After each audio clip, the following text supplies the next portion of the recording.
Working more is supposed to solve money problems. It is presented as the safest and most reliable path to stability. Longer hours should reduce stress. Higher income should create security.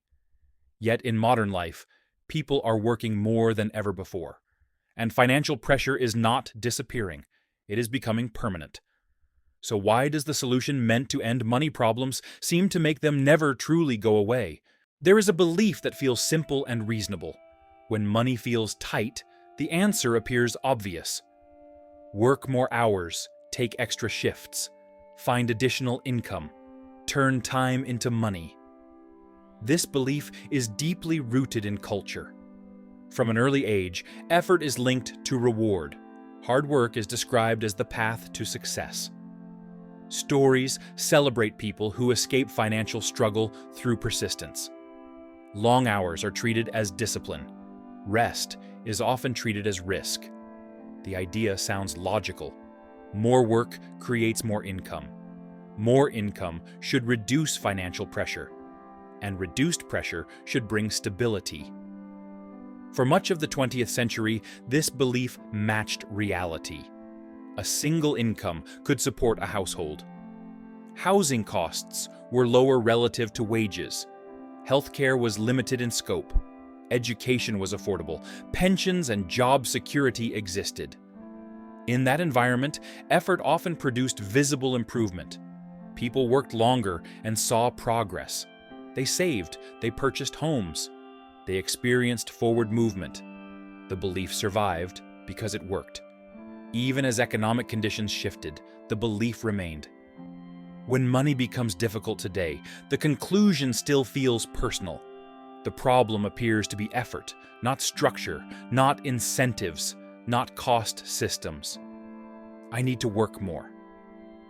This belief feels empowering because it suggests control. It suggests responsibility.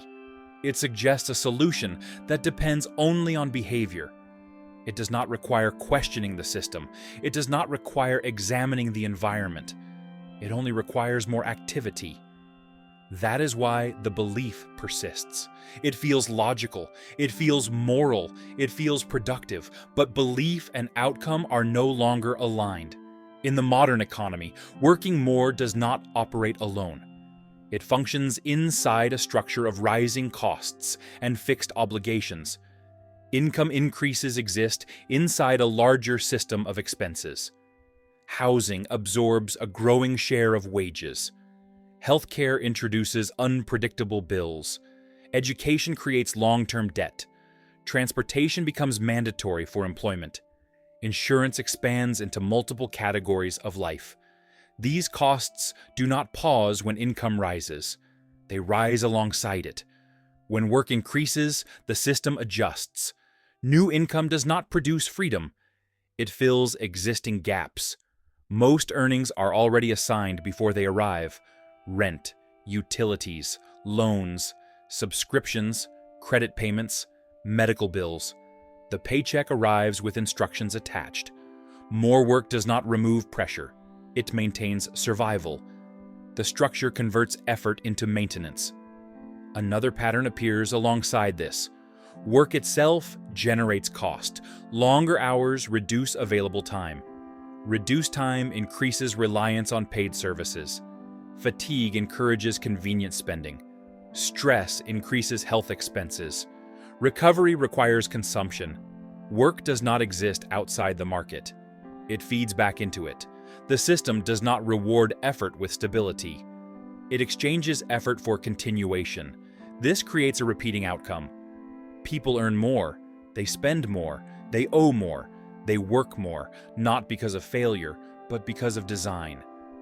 When millions experience the same result, the cause is not individual behavior. It is shared structure.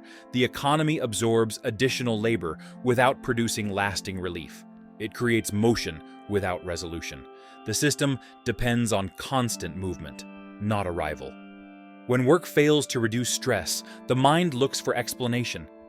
The most available explanation is personal. I did not do enough. I chose wrong. I wasted time. I should work harder. This creates a loop. Stress increases work. Work increases exhaustion. Exhaustion reduces clarity. Reduced clarity increases emotional spending.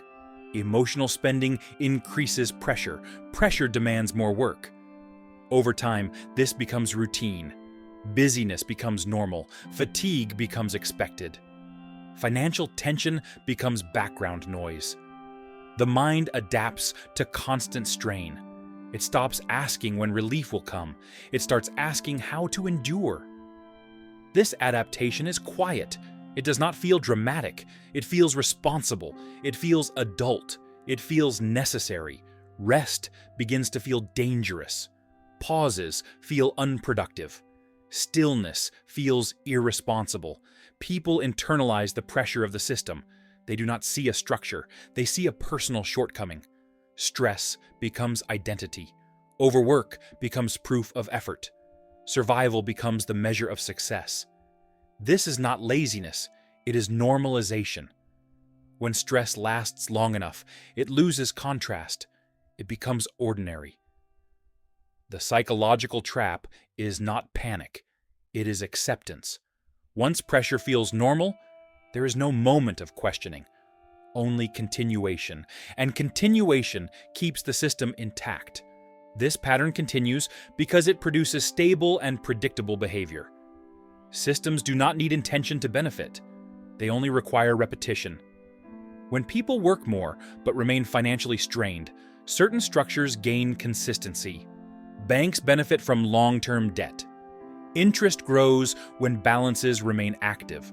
Revenue increases when repayment takes longer instead of ending quickly. Credit systems benefit from dependency. Monthly payments become permanent features of life. Debt transforms into a steady stream rather than a temporary tool. Employers benefit from availability.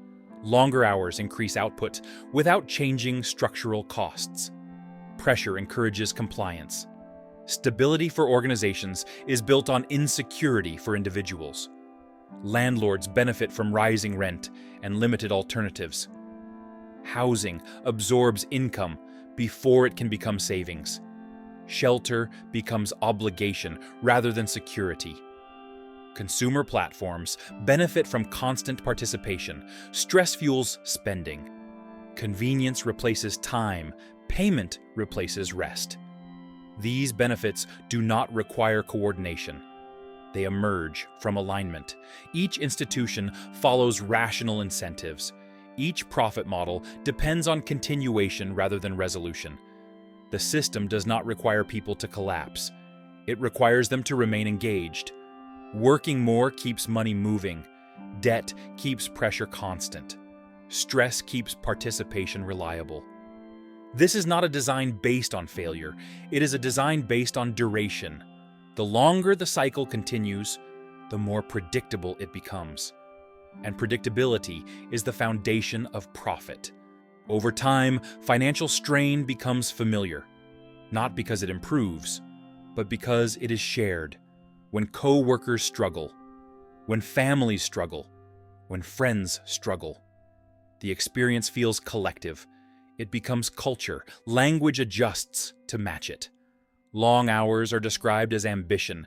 Exhaustion is described as dedication. Stress is described as adulthood. Media reinforces the same message. Work is praised. Rest is questioned. Busyness becomes proof of worth. People stop asking why pressure exists. They start managing how to live with it. Normalization removes contrast. What once felt temporary becomes permanent.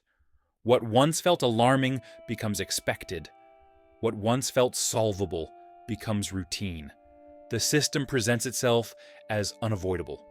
Jobs require long hours. Cities require high rent.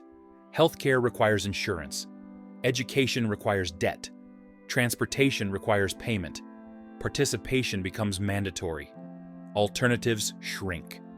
When choice disappears, the situation stops feeling like a problem. It starts feeling like reality. This is how stress survives without protest, not through force, through familiarity. Financial pressure does not appear as a crisis. It appears as structure, something that simply exists, something that does not ask to be questioned. And when something feels structural, people adapt rather than resist. Adaptation keeps the system stable. Working more was supposed to fix money problems. That belief belonged to an earlier economic environment, one where effort translated into stability, where time produced security, where progress was visible. But the environment changed. Costs expanded, debt multiplied, time became expensive, obligations became permanent, effort remained personal, pressure became systemic. The outcome is not failure, it is alignment.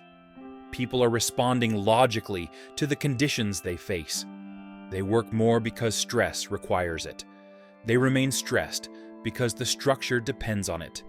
This does not mean work has lost value. It means work now operates inside a system that converts effort into continuation rather than relief. The consistency of this outcome is not accidental. It reflects the consistency of incentives.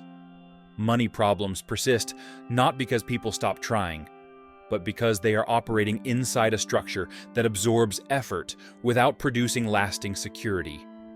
This does not mean individuals are broken. It means the system they live inside was never designed to make effort equal peace.